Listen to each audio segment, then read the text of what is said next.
You're listening to the Property Management Excellence Podcast for insights that drive rapid rental growth. Welcome to PMX. If you're not familiar with the show, PMX stands for Property Management Excellence. This is a new brand through REB and a very important brand for us. My name's Alex Whitlock. I'm one of the directors with REB. I also work at Managed. And primarily, the reason why I'm here is I'm an investor. So I'm going to start sharing my views around property investment, but more importantly, I'm going to start dovetailing that with the views and understandings from some of the key people in property management in Australia. I feel instinctively, having been an investor for 30 years in the Australian market, that there is a lot of change taking place. There's been change taking place over a period of time, but I just see now a real change in terms of what investor expectations are. There is a lot of pressure on the returns that our investors are gaining, and there is a key role that PMs, I think in a lot of cases, are failing to do, but some are doing unbelievably. This is very important to me. I'm passionate about this. I'm a huge advocate of property management. I have been for 20, 30 years. I've always used a PM, and I will continue to be an advocate, but guess what? There are a few that do it exceptionally well. There are a lot that do it okay, and there are some that do it really badly. So, look, without further ado, I'd like to introduce my guest. I'm really pleased to have a chance to catch up with Cathie Crampton. Now, many of you will be familiar with Cathie. She's the head of property management at LJ Hooker, Australia and New Zealand. She's been around the industry for a long time. Cathie has a very clear way of expressing her opinions. And look, I think it's going to be interesting to dig into that. There may be some overlays for experience at LJ, but I think, just really sort of insights along the way. And I know you're very honest, Cathie. You don't muck around. No, I don't. Quite straightforward. But as you say, it just comes from having, I've run businesses as well as worked in corporate roles. So I have a bit of a broad understanding of being on both sides of the lens. So I think it will, help us sort of unpack what you've just highlighted. And you've kind of highlighted a couple of really key things. And there has been massive change, but it isn't as simple as saying there's been massive regulatory change. Yeah. It's not quite as simple as that. There's been massive changes in dynamics, somewhat driven by post-COVID, as you say. Client expectations have shifted, number one. Number two, our population has rapidly increased. In fact, our immigration rates are the highest that they've been since COVID, which has put pressure on what's actually been a 10-year supply issue, not a 4-minute supply issue. And then we've seen, increased rents, which all sounds very glorious, except we've also seen increase in house prices. So we've therefore seen a suppression of yield. So there are a few dynamics that we need to navigate. And the challenge that I think rests in our industry is I don't think everybody in the industry understands that. And it's so important that we lean into that understanding because, as you pointed out, the client expectation has shifted. Rightly so. The investors are therefore under pressure. If you've got yield being suppressed, that means their return is suppressed. Yep. Okay. We've also had 13 interest rate rises in the last 3 years. We've had 3 interest rate reductions, but that's not even touched the top of the cherry. And now they're talking about interest rates going up again. So we're going to see a more of a yield suppression, right? So in other words, the seasoned investor is looking at this going, well, why am I investing in rental property? It's too expensive, and they're looking for a different type of value proposition from the practitioners, the PMs in the industry. Here's the thing, and I'll tell you frankly, one of the other podcasts that I'm invited to join in is Smart Property Investment, has a very, very wide audience of investors. And I can tell you that most investors, they don't know and they don't care about property management. And that's the hard and honest truth. Right. But here's the thing, for the PMs that excel, owners and investors, they notice. PMs work hard. They do. But here's the thing, Cathie, working hard and being effective at what you do are two really very different things. And you can't expect investors to understand and value, because they just don't understand and value the work that PMs do. And I also, in one of our other portfolios, mortgage broking is an area where I'm very, very involved with. And guess what? Like, buyers don't know what brokers do. Brokers, like PMs, work their backsides off. They're conscientious and they care. But the person they're doing their work for often doesn't really know and understand what they do. So I think there is a conceptual gap between feeling sorry for yourself because I do a hard day's work, and actually understanding about translating that to the customer, to the what's investor. the right conversation to be having? Yeah. Okay, that's the question. So if I was the PM, I need to be thinking about that client and going, what's going to be meaningful information to that client? So I'll give you a practical example even from my end. I have an investment property. One of my property managers, I want to do some modifications to it, put an air conditioner in. The PM came back to me with where's the like a diagram of where the air conditioner would go, 3 recommendations on the type to use and why, et cetera, et cetera. In the email, I didn't have to go back and ask for it. That's good. I know. And I said, I went, gosh, you're good. You know what I mean? Yeah. And I'm like, I see them all. it's and so I saw value in that. I pay him above the average market rate because he's worth it. What's their agency commission? I pay them 7%. Yeah, okay. What state? What town? That's in Queensland. Well, the property's in New South Wales, but they actually work for Queensland, but they're licensed in New South Wales. Yeah. It's like on the border. Yeah. It's at the coast. But worth it. So the point is that people will pay for where they see value. That's the first thing. So if you're in an environment where you're seeing management fee suppression, you've got to ask, well, do I need to shift my value proposition? What's the conversation I'm having? What is it that I'm delivering?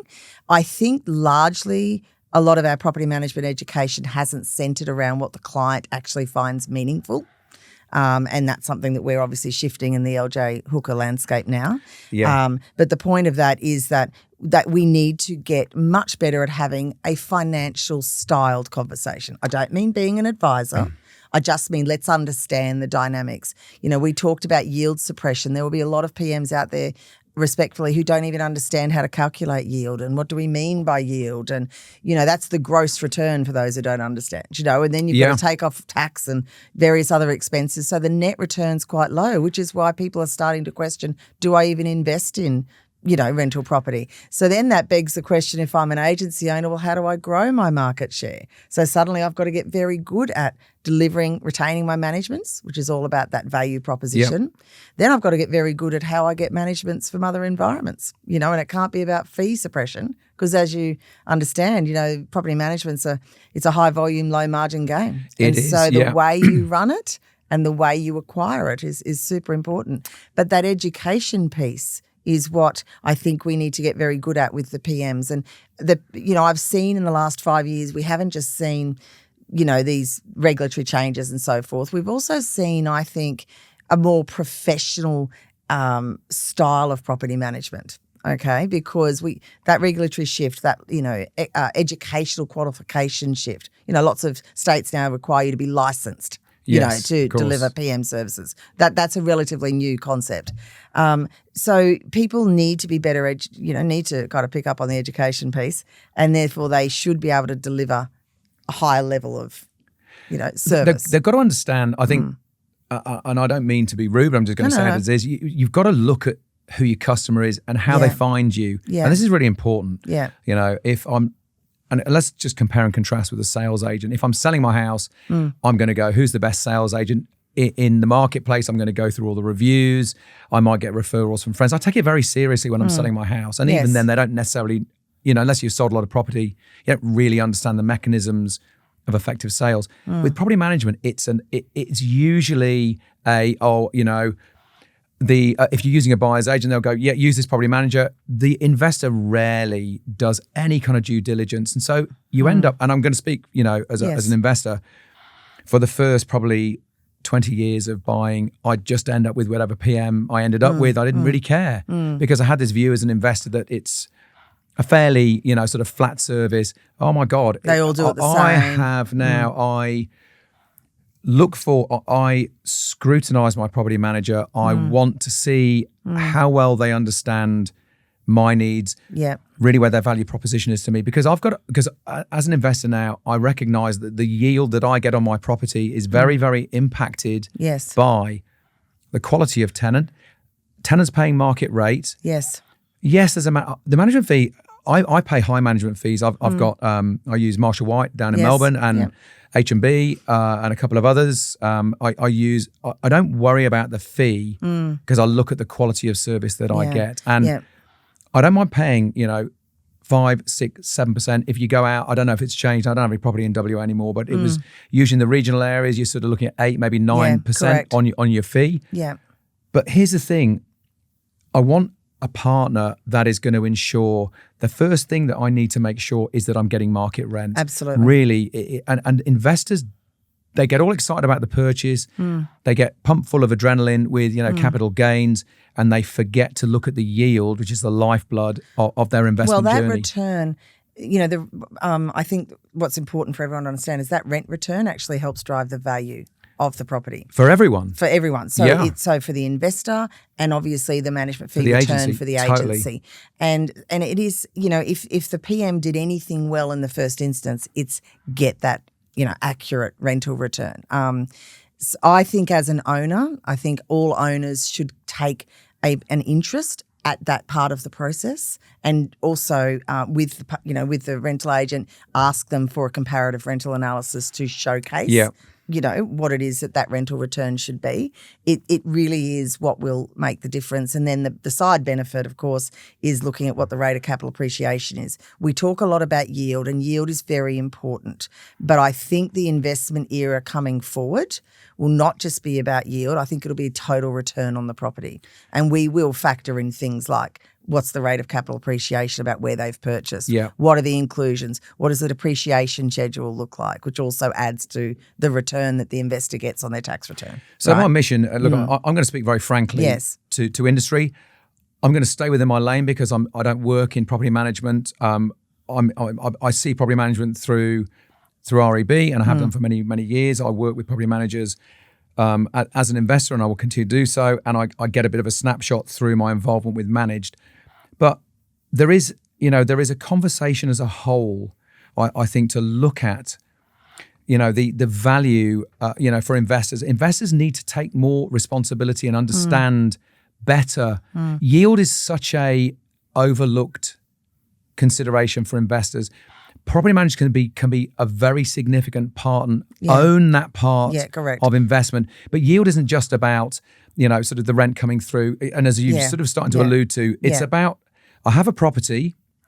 For this property to continue to go up in value means maintenance, sometimes capital improvements. So the PM can and should be, and in some cases are a custodian of that process. Correct. In others, it's just, Well, they need to be a custodian of the process. Like the property, we talk about adding value as a property manager. So moving forward, you can Google how to calculate yield. Okay, so this is not a hard thing to learn. So you just Google it, you figure out the formula. It's a bit like calculating AAMI. You can Google it. So you understand that in the first instance. Make recommendation around depreciation and around improvements. You don't have to do the depreciation schedule as a PM. You just get a partner in to do it, and they do it for you. But so have that recommendation. Do the make the give the rental appraisal to say, well, if you leave the property as it is, it looks like this. If you do this, you'll get this much return, because you're adding value. And then as an investor, don't just ignore that. Invite that conversation and or respond to that conversation, because it is a partnership. And I do think the PM is the custodian. If you're a PM and you're doing those things, I think you maintain your value. And then the investor will keep you as part of the equation. So we know what the opportunity is. And I advocate property managers. I'm going to guess about 30% of the market is self-managed. I think it's absolutely crazy. And again, through my voice to investors, we've got a very significant presence through SPI. Sure. There's 120,000 downloads a month on that platform. It's very, very influential. Myself and my business partner, Phil Tarrant, who is very much the voice of SPI. I think anyone who doesn't use a PM, even if the property is 3 doors down, is crazy. Absolutely. Because of the value that a PM brings to that proposition. But there's a real opportunity with PM for agencies that want to grow, not get by or be an afterthought and a sort of an extension from a sales, from a sales business. There is a huge untapped opportunity. Yeah. Look, the smart businesses now that I see, and I personally go in and consult obviously within our network, but to these businesses, and it is to help them restructure. And it is to help them, improve their return. So now we're talking about from the agency perspective, which is also a direct benefit to the client too, so the investor. But the point is that these days, the PMs, PMs say, they're tapped out at 140 or 150. Well, the PM of the modern era will be managing anywhere from 250 to 500. Yeah. Now, that will look like better use of their technology. That will look like task-based modeling, and, with a relationship front end. So that's a smart business now. You do need to manage more. You do need to optimize your leveraging, and you need to be smarter about the type of conversation you're having, which means arguably the PM of this era now, they might even have economics degrees. They certainly have some economic understanding, and they're certainly positive and proactive on the front foot. I think there is great opportunity. There's a shift. There's a shift. But I do think the businesses that aren't leaning into that, or who kind of go, look, my PM is sitting over here and I just sort of leave it over there, it seems to be okay, they're not the PM businesses I think will thrive into the future in the short term. We'll take a quick break there, Cathie. I'm going to dive deeper into this when we come back. Okay. Don't go anywhere. Welcome back. Alex Whitlock. Cathie Crampton with you, PMX. We're really looking at fundamentally the opportunity in property management, and the shift in investor expectations, but really, sort of just going back into property management. This is, as we've said, it's a low margin business. It's easy to tread water or maybe to lose money. Yes. But there are huge opportunities for growth. I am increasingly feeling that you have what I'm going to frame, and look, I don't mean to offend anyone, but I think you've got legacy PM models. Yes. And I think you've got next gen PM models. And I'm really excited to hear what you're saying, that your vision, because I'm not working in this, if you're saying to me that it's possible to run 500 properties through the use of technology, through the use of better systems, and then through, the value proposition with your owners, that then becomes, so we go from being a low margin, sort of option to that becomes a high margin business. Correct. Because the tech, look, subscriptions, certainly tech is not cheap, okay? Tech can be expensive, but tech utilised effectively can do a lot more. Most businesses, when you go into them, are utilising 30 to 50% of the tech functionality. So there's the first opportunity.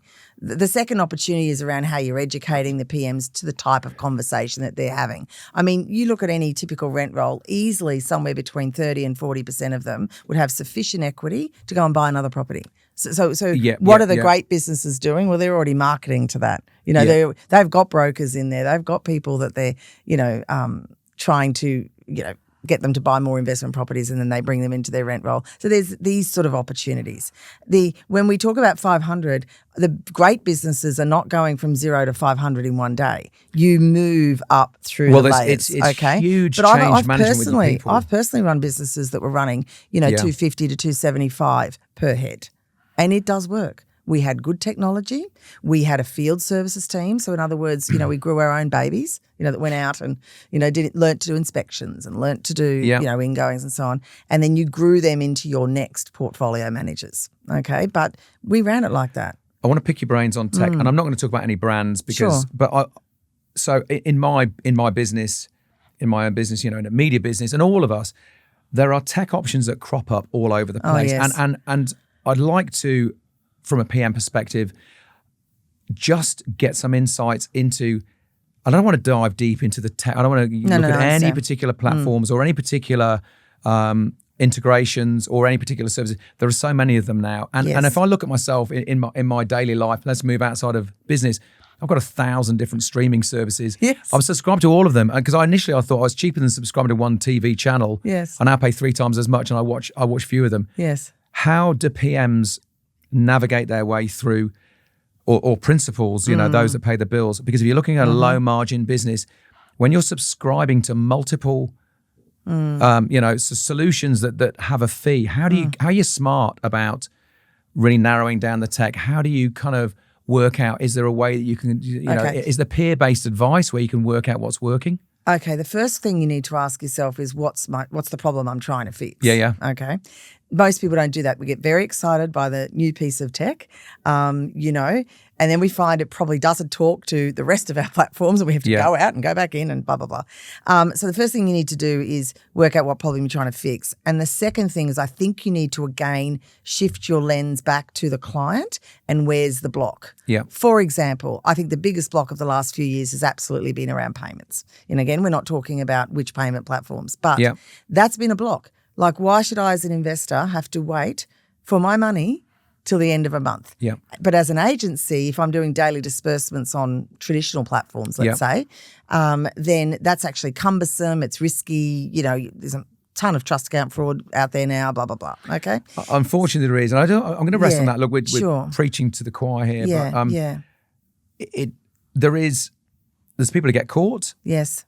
There are, I'm not going to call it necessarily misappropriation, but there are instances in many agencies where money just needs to be kind of moved around a little bit. And I'm not talking about being taken out for personal use, but it is a very loose instrument.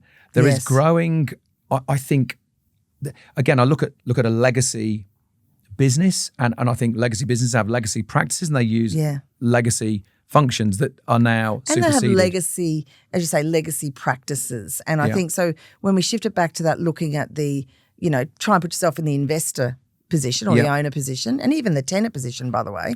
You know, there is functionality now that exists that allows for things to be much more seamless. So ask yourself the question with a tech decision, where's my block? Where's the block to my workflow? Because when we're talking about profit and rent rolls, if you have blockages in workflow, you have expense. Yeah. So what is the biggest thing you need to unblock? You don't fix everything. You just fix your big stuff. So if you're a business and you're building a strategic plan, let's say that runs for 3 years, so you're doing a business plan therefore every 12 months, you know, that sits inside that. Yeah.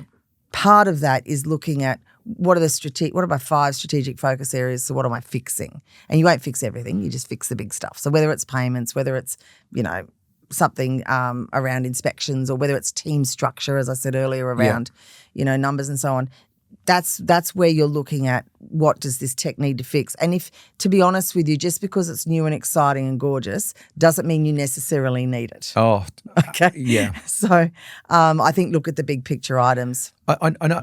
Here's the thing with tech, and I'm not a tech expert. I'm not going to purport to be. My friend Blair, who you met through these, but you get tech that's great, but it doesn't suit everyone. Correct. You know, and I think we all fall victim to believing that tech is going to be a solution to our problems, but if we don't use it properly, correct, or if we don't really have a problem in the first place, then you end up getting bogged down in something where you shouldn't be. So, again, I'm not a great user of tech myself. I can. There's probably tech that I should use that I don't use because it maybe hasn't been communicated to me. That I've got tech that I do use not very well, and it probably. And I'm not going to talk about AI, but no, in detail. But a lot of what I do is communications. I'm very, very good at writing. Writing is a very great skill of mine. I've done it for decades. I put good content through AI and it comes out worse because I'm good at putting the content in. And I think there is, and so that's just one example. I'm not going to go into AI. And AI has a role to play. Like, it's already functioning in a lot of the platforms. But I lose time because I will think I will go, I've got this content that I've written or I've dictated. I run it through AI. And it comes out worse. Now, that's one area where I think people who actually aren't good at content, they don't know what they're putting in and they don't know what comes out. They can end up behind the... Well, it's like everything. We're not diving into the AI bucket. However, if we think about it, what problem are you trying to solve? Yeah. What does it, like, what advantage does it bring you? And you don't need it, clearly, okay? You're not ignoring it. It's just not something you need to fix. Whereas there will be practitioners out there who aren't great at writing ad copy, or who aren't, you know, who are seeking a better way to phrase something, and perhaps it serves a purpose. I mean, there's lots of functionality. But when we are talking about efficiencies in business, and we're talking about what does a property management landscape look like going into the future, that optimization of the tech stack you have is really key to that success. You know, reviewing rents effectively is key to that success. Having informed client conversation is key to that success. I'd like to ask you, I'm going to move away from tech. Of course. Because I don't know much about it. I'd like to look at let's frame it as the next gen agency. Yeah. What's the structure? What are you seeing right now? And also, with your experience, what do you think it's going to look like moving forward? Oh, and by that, the structure of the people within the organization, let's assume a 500 rent roll. Yeah. What are the personnel looking like? What do they do? How are they doing things differently? I think everything that is a task is either automated or replaced by a piece of tech. Yeah. Even now, we've got 360-degree cameras that do inspections in 10 minutes. Yes. And I mean, they're doing it arguably better than somebody who's sitting there writing a report, So I remember them. Yeah. So I think anything that is a repetitive task is automated or replaced. Yep.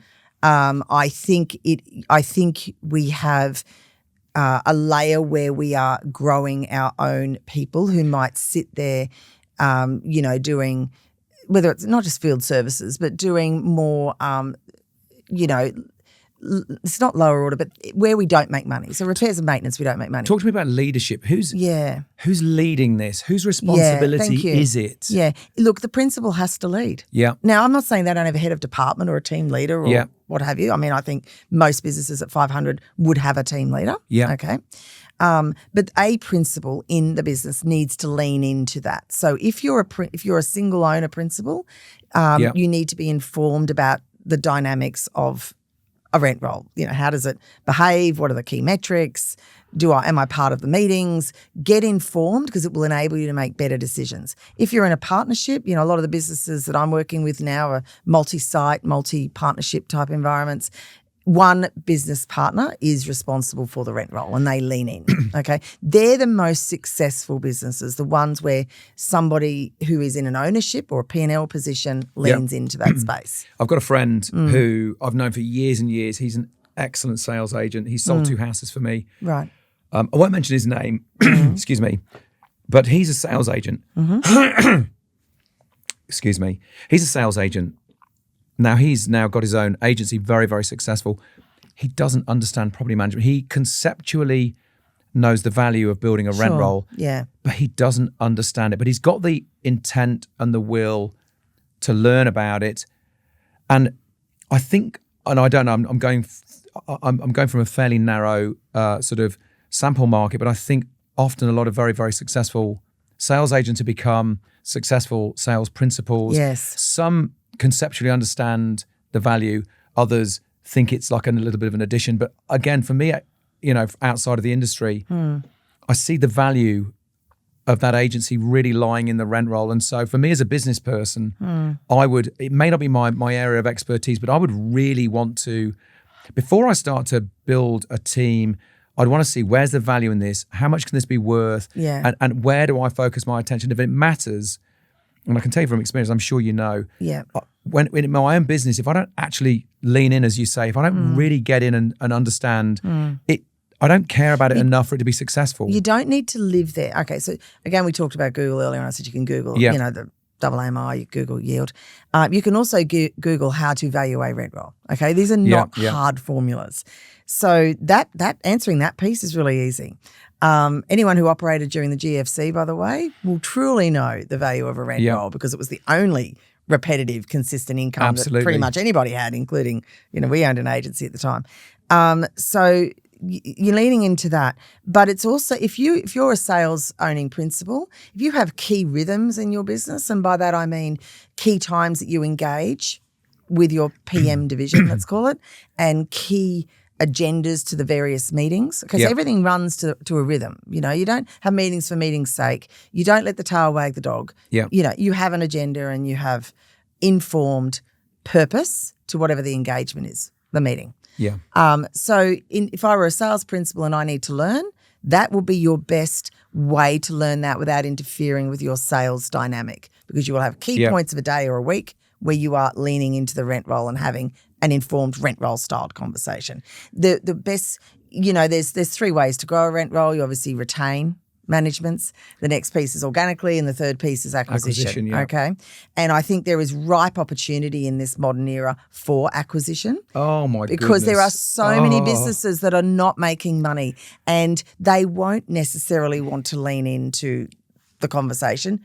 They probably should sell. And the other thing for a sales agent too, while I think of it, is, most rent rolls, you sell anywhere from 10 to 30% off the rent roll every year. It is great sales income. Okay. So why wouldn't you have a rent roll? You just got to make sure you replace it. What? You just got to make sure you replace it. Again, I won't mention the name of the person because he specifically said don't say, but he bought, someone I know very well bought a rent roll. They're buying rent rolls a lot in Victoria.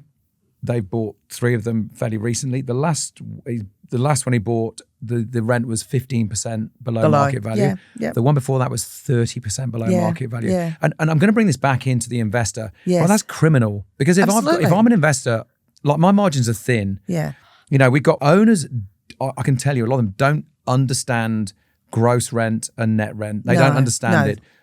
But if your gross rent is 30% below market value, how you're managing to, to service your loans, to grow your portfolio, whether you've got a single property, but for him, as a very business focused real estate business and this business has got a sales principle and a property management principle. Sales isn't growing because the agency is saying, we don't want to grow sales, we're growing rent roll. They've gone from 80 to 1,000, but they're buying rent rolls at 30% below. I know. They've got a 30% uplift for that as an acquisition. The first year of the GFC, I mean, I really didn't know anything. He also talked a lot about that as well. It was actually my first year in I'd had investment properties, but it was my first year as, a practitioner. But in that 1 year, I put $420,000 in value on the rent roll. Didn't realise I'd done it. All I did was just make sure that I reviewed all the rents and I had oversight over, the lease renewal process. Okay.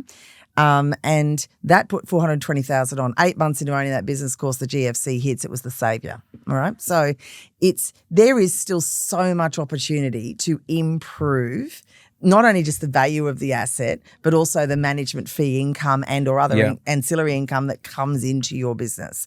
So I think, that is a great opportunity. And as the property manager, we have a responsibility to highlight that, to own part of that process in terms of making good recommendation and substantiating that. If I ever get an email from someone again that says, I think we'll just put it up $10, I think I would move my business, but without that substantiation. So the acquisition piece now for those who can purchase is really ripe for opportunity. Those 100, 200, 300 managements, that consolidation. Because the other thing when you're running a rent roll business that a lot of people are starting to understand is that if you optimize your tech and if you structure your team appropriately, you increase what we call capacity. So in other words, you can do more. Okay.